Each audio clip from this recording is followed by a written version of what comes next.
A farmhouse kept breathing long after its owners did not.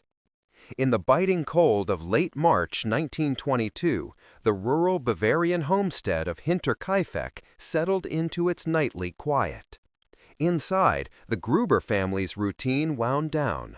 The lanterns were low, the barn air was thick with hay and animal warmth, and the stove began to cool.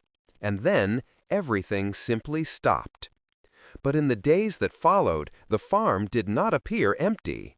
Neighbors saw smoke curling from the chimney. The family dog was found tied up, but it had been fed. The cattle were tended to in the barn. Someone was living there, moving through the family spaces, continuing their chores.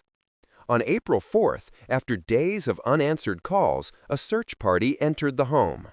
They found the family gone for days, yet the hearth was still warm. Someone had stayed. This is what truly unnerves. The most terrifying monsters don't arrive with a thunderclap.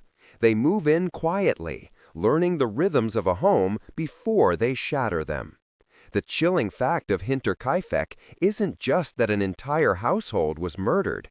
It's that their killer made their home his own, calmly living amongst the dead. He didn't just take their lives, he took their routine. Every detail pointed to this prolonged, methodical presence. A meal had been recently eaten. In the barn, the livestock were cared for.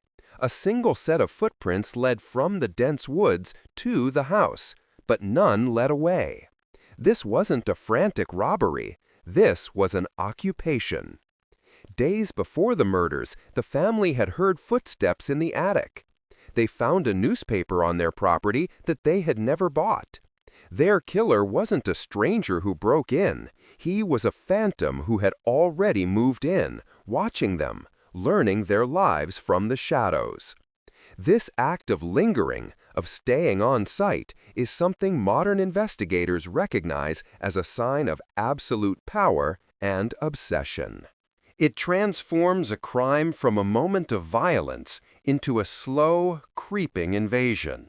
And it's this terrifying familiarity, this shadow that learned the family's breath before stealing it, that points toward the most unsettling possibility of all.